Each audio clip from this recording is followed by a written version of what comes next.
embodying humility, willingness to learn, and agility. My next guest on Duolouges is steering one of India's big four professional services network to success. Leading with the mantra of co-creation, he firmly believes in India's talent, its capability to innovate, and the potential of manufacturing to turn us into a developed economy. Please join me in welcoming Yezdi Nagporewalla, CEO of KPMG in India, to this episode of Duolouges.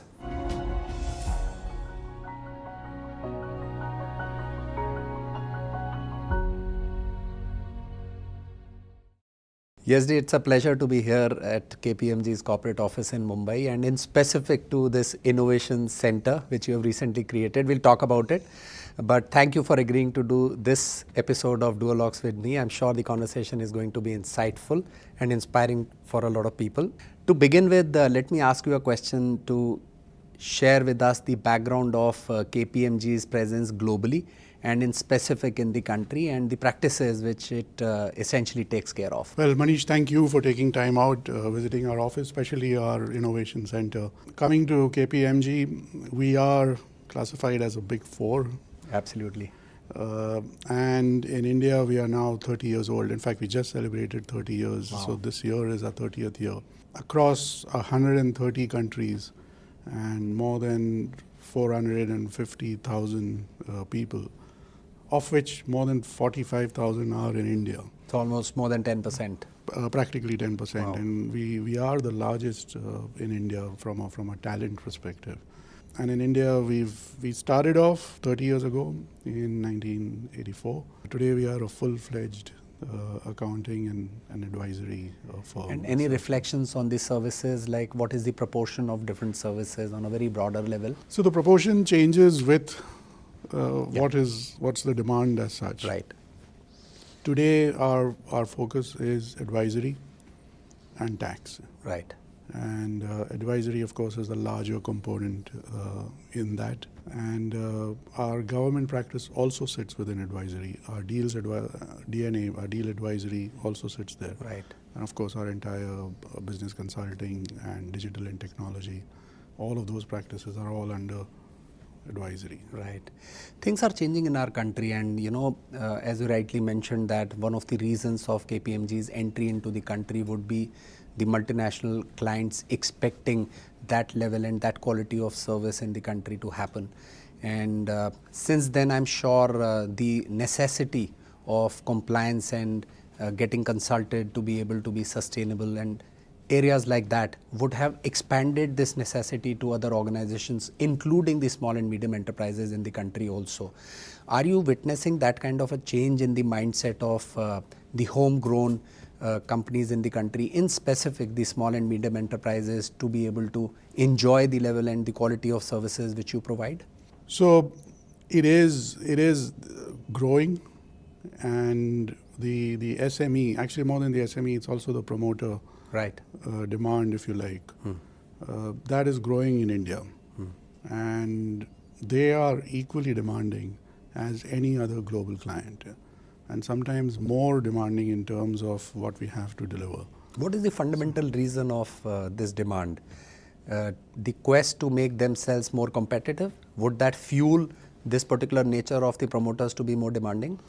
So the quest, yes, but at the same time, globalization has taken its impact on India and Indian industry. Right. Our own economy, the way it is heading, within another 20 years or so, we'll probably be a developed economy. Absolutely. And everyone's racing towards that. Right. So everybody wants to be a part and make their own contribution in this whole story, which is in making. Absolutely. Right. And we find they have an equal importance and priority on aspects of governance also. Right. There are so many family-run organizations who get up and want to now globalize. They want to, and when I say globalize, I don't mean getting into a foreign territory. When I say globalize, I mean operations of global standards. Right, right. You spoke about the fact that 10 to 12% of the global talent is here in the country. And let's talk about that. How do you build these capabilities to be, one, globally competitive, two, what kind of culture differentiates KPMG, say, from the rest? And in the current times when digital, we'll talk about that also, is kind of disrupting and of course throwing a lot of opportunities, there is a necessity for reskilling and upskilling people. So give us a sense, some of the reflections about the talent and the people policies here at KPMG. So one thing's for sure, that India is the talent hub for the rest of the world. Right. So whether you like it or not, that is now turning into our advantage. Right. As such. True. And it's our obligation and duty to nurture that. Right. And to bring it to an edge, if you like. And that's where aspects of reskilling or upskilling come in. That's where aspects of agility come in. And later on, when we talk about digital and AI, to have an agile workforce is as important as AI itself. Right. So those pieces come in, they go hand in hand. Right. As such. Right. At KPMG, our differentiator is we care for our people. And if someone asks me and our clients see it, our ecosystem sees it, every touch point that we have witnesses it, that we are different because we care for our people. I'm not saying others don't, but what we went through, for example, during COVID, and I can give you numerous examples of what all we did. Of course. That's an indication and a witness of the fact that we care for our people. Some of our policies, our schemes that we are coming out with, they are all indicative and they're oriented around people. For us, if you have a good workforce, you have the quality that you want. Yeah. We spoke about digital. How do you see, the necessity for firms and organizations and individuals to embrace digital, I think, is the need of the hour. How are you embracing digital as an organization into your products and processes? So we do have a strategy and a roadmap. Right. You would expect it of us. Of course. We advise our clients about it. And this is away from the elements of data and continuity, which we always had. And this strategy and roadmap actually now is on the threshold of aspects of AI and tools. It's more of change management which goes along with it. Right. And it also ends more on the aspects of data as a service. So you play with data that much more intricately. Right. Which will unfold perhaps in a year or two. Right. Right. All elements of dashboarding, zeroing in to where you want. All of those are, in fact, yesterday I was at a client's place and that client had a dashboard where you could drill down to the efficiency of an individual crane. Wow. Of a construction company. Right. So we've taken instances like that and brought our own product in. Yeah. Right. And in this whole process, the necessity for people, including people like us, to upskill ourselves, to be able to embrace the benefits which come out of such digital interventions. How do you do that for yourself? I'm sure such dashboards would have started to come to you also for variety of perspective and aspects of your own business. So how do you upgrade yourselves to be ready for this digital convergence which is happening?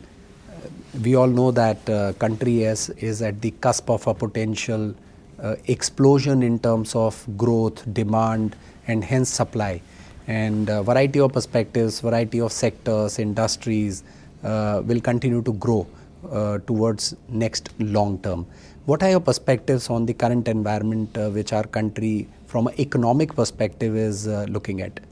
Just as our Prime Minister says, we are now moving into the Amrit Kal phase. Right. And I also believe we are moving into that phase.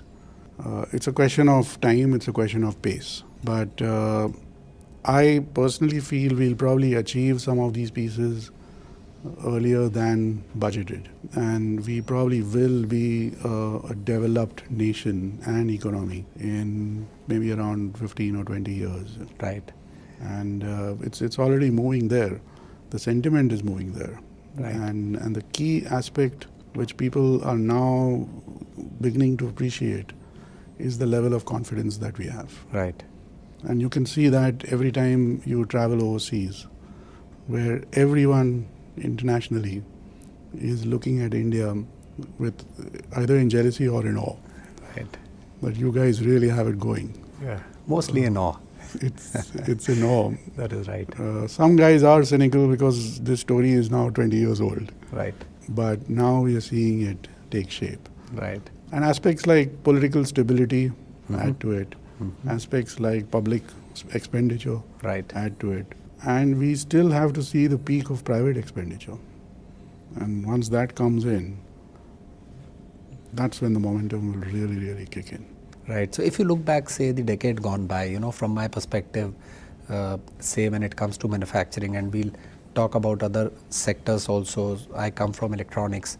A structured approach. When you look back, at least you can feel there has been a structured approach. There came phased manufacturing programs in the first instance, capex incentives, followed by production-linked incentives. So it appears that there was a structured approach over the last 10 years to enable, say, assembly in the first instance, backward integration in the second, and make ourselves globally competitive on exports, finally, which might be our goal as a country, as an industry. How do you look at the approach which has happened in last 10 years in specific? And you spoke about a potential witness of the peak of private investment. What will unlock that potential which the country sits on? I would expect political stability Sure. to continue. Right, of course. If that continues, public spending is already happening. Right. Consumerism is already taking shape, and expenditure on consumers is already taking shape. Right. Expenses in rural areas is also taking shape. Right. So the foundation which invites and attracts investments is already there. And recently I was at the Vibrant Gujarat. It's like any other international platform. summit. Absolutely. It was an international Yes, summit in indeed. terms of the representation, etc. And on the back of that, and we were the knowledge partners of Vibrant Right. Gujarat. Sure. On the back of that, we already have a neighboring country approaching us, checking, can you do it for us, kind of thing. So that is the element of awe which you are talking about. Yeah. Right. And that's how we are getting things into place. And some reflections on the sectors. Like electronics, the industry has taken an ambitious target of $300 billion by 26-27 and $425 billion by 2030, which I believe is much doable. And we are already unlocking the critical aspects of enabling backward integration, because when the semiconductor starts to happen in the country, when devices start to happen in the country, we unlock that huge potential. Yeah. Some of the reflections, and I know that you've worked very closely with automotive sector and several other sectors. Any reflections on sectors which will continue to drive this growth which you just spoke of? So one is, of course, the infrastructure and everything around it. That is going to continue for the next 10 years to come. And it's required, so to speak. Manufacturing also has a focus from the current government. And past instances or situations which have forced us to think of how dependent we are Right. on some aspects. Right. And those are the instances where we came up with the Atmanirbhar Bharat kind of thing. Absolutely. And we came up saying, okay, we need a semiconductor Right. manufactured here. Not just manufactured, but also designed in a manner. So the dependency is not international. True. So you don't want something manufactured and the Yes. technology sitting somewhere else. Right. So those are the aspects which have taught us as a nation that we need to be dependent, we have to stand on our own feet, and that's where manufacturing has taken a different shape. Right. Earlier it was services, it will always be services. Right. Our advantage is our talent and our force. But now you will find infrastructure and manufacturing. Is KPMG as an organization also looking at exporting services? I mean, are you already exporting some services from here? So 22,000 of our people which are sitting in a different organization called KGS Okay. are actually catering to the network. Which is KPMG Global Services, That's like right. KGS is that. That's right. Right. And they are catering to the global network. And what was the thought of bringing this innovation center up? I mean, it's a pleasure to witness what you are doing here, because what you're trying to do here and also support some of the startups in this whole process and of course the clients. Give us a sense of why this idea came up and what is that which you're trying to do here. So let me first tell you that this is a trial. Okay. Our real innovation center is supposed to come up in Bangalore, Okay. which will be 3 times Wow. as complex and 3 times as flashy, if you like. Right. The driver is the fact that we always collaborate, whether it's agencies, whether it's vendors, whether it's clients. And we believe in co-creating. And that's the philosophy of this innovation center, where we've put in all our experience, our use cases, and we are encouraging clients and other stakeholders to come in and co-create. So it would be mostly like accountants, chartered accountants who would look at career into KPMG. Can I say that now engineers also might find some space within KPMG for this purpose? Since the last few years. Or is it happening? Okay. Yeah. We've got Wonderful. engineers. You'll be surprised, we also have doctors in our healthcare practice, which works with the government. Wow.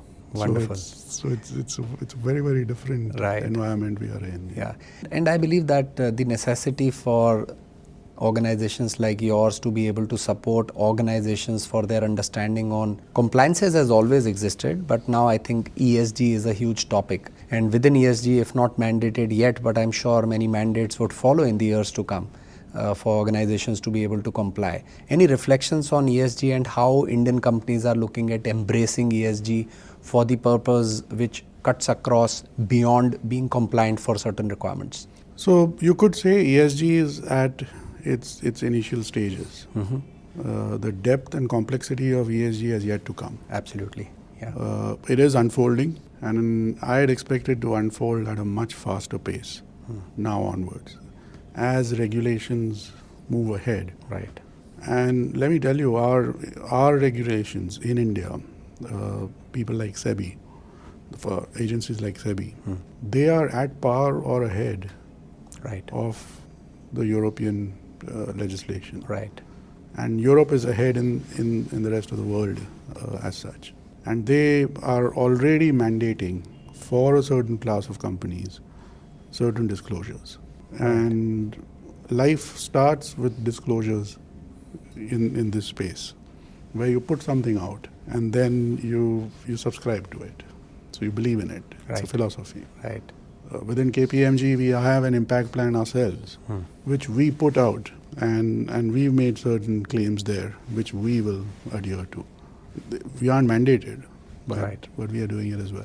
When you look at these impact plans, I mean, it is important for organizations to understand the impact, which in some sense should far exceed the burden which comes on organizations. Otherwise, the mindset can be such that it is in some sense disturbing and disrupting the ease of doing business. More number of compliances or disclosures to be made in some sense require bandwidth and resources to be allocated.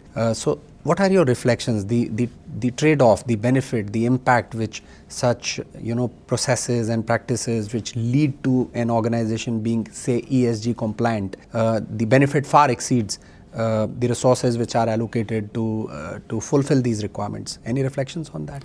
So my advice there with clients as well is you have to look at this as medium term. You can't see it as short term. Right. If you see it as short term, then you'll find that imbalance. You look at it in medium term and you see that the benefits will far exceed the cost of compliance. Right. In specific, I believe when it comes to E, and to a larger extent S also, I think there'll be significant benefits coming in soon. And when it comes to governance, I think there is a reasonable understanding and awareness. Is my understanding correct on that? So governance, yes. Governance we have embraced to a larger extent. Right. The social aspect, in fact, the E is much more spoken about. The benefits are tangible, so I believe that would be the reason. It's I would say a little more measurable as such. But the social aspects also will eventually catch up. Right.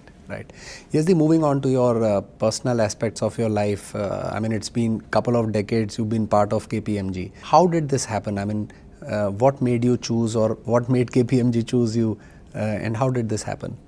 So I am a qualified chartered accountant, and I did my articles in another company, a company called Yezdi, which eventually has merged into Deloitte. Right.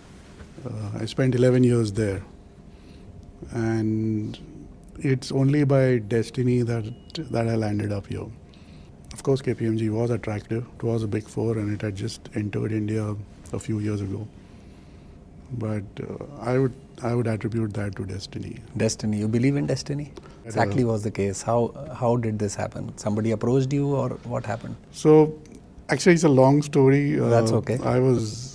I am super attached to the partners of Billimoria and SB Billimoria and Right. things like that. And I was wooed also. We had a joint client where KPMG was doing the US gap Right. and SBB was doing the Indian gap, and I was the senior manager there. Right. And in that process, I got transited. And the journey would have been full of opportunities and challenges, as is the case with life itself. Any challenge coming to your mind, you could overcome it and in some sense convert that challenge into an opportunity which can be like inspiring for people who would be charting similar path as you would have done? So not a challenge, but you could say an opportunity, Sure. if you like. So the role that I was playing before this, I was the lead partner for the Tata account. Right. And that account and the people in it have frankly taught me a lot on the course. values front, Right. on the perseverance front, but also sheer values of interacting and respecting. Right. And it's not easy. They are equally demanding Of in their course. own ways. Yes. So to grow that account from practically zero, I was a manager on that account as such. So Right. that may not be a challenge, but it could be an achievement. Yeah. That was a milestone in itself in your professional journey. Yeah. Right. And where did you grow up? Like, what was your childhood like, and what were you wanting to become when you were growing up? Was this image in your mind that you want to become an accountant, say, in the first instance? So I've always been a Bombay Parsi boy, if you like. Right. Staying at Cuff Parade. So all my memories are all that side of town, including my schooling, my college. After that, went to Sydenham College. Then I wanted to do my chartered accountancy in UK. So your own me time, so to say, has got compromised in this whole process comparative to what it used to be? To be honest, yes. So how do you manage your energies then in that case? Because unwinding is also equally important as much as subjecting yourselves to the work which you do. So how do you unwind yourself? So I am fortunate. We have a son. We have a 10-year-old son. And I say fortunate because at this stage, normally in life, the kids are grown up. Yeah. But I have a 10-year-old son.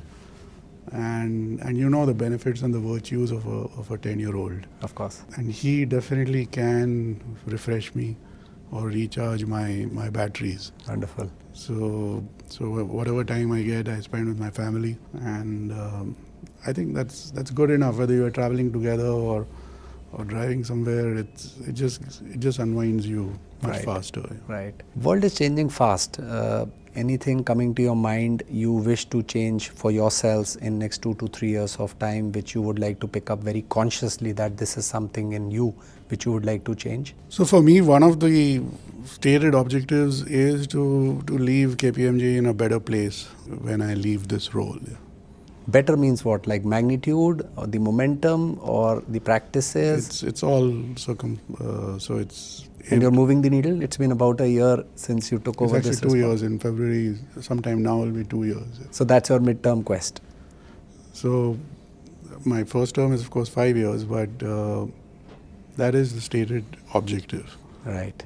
That I will leave this place in a better. Wonderful. More power to you. And I know that you're in a good place. And I've been personally, working very closely with some of your partners over last couple of decades gone by. And I must compliment the sincerity, the kind of credibility which people at KPMG reflect. And it requires a professional approach to be able to not mix personal network into the business. And that is the hallmark of what I've experienced. I must compliment the kind of culture which you have fostered into KPMG over a couple of decades of its presence in the country. And I'm sure you will continue to make this place better than from where you took a year before. This is my last question to you, Yezdi. and this is potentially my personal quest. What is that higher purpose, like, which wakes you up every morning? And I know that you want to make KPMG a better place, but at a personal level, looking forward towards your own life, what is that higher purpose which keeps you going? So first of all, the higher purpose or that philosophy has to be medium term. You have to Right. look at medium term, and that's how I see it. Yeah. And for me, it's greater good. Whether it's clients in terms of how we make a positive difference to them, whether it's our people, how we make a positive difference in the way they look and feel as such and belong to this organization, whether it's our community of what we are doing for them or the planet itself. So ultimately, I'd put greater good. Wonderful. And all of this around it. Wonderful. So all the best, Yezdi, to you and all here at KPMG. And it was a pleasure to be speaking to you. And thank you very much for this conversation. And as I said, more power to you to make this place better than from where you took. Thank you. Thank you. Thanks, Manish.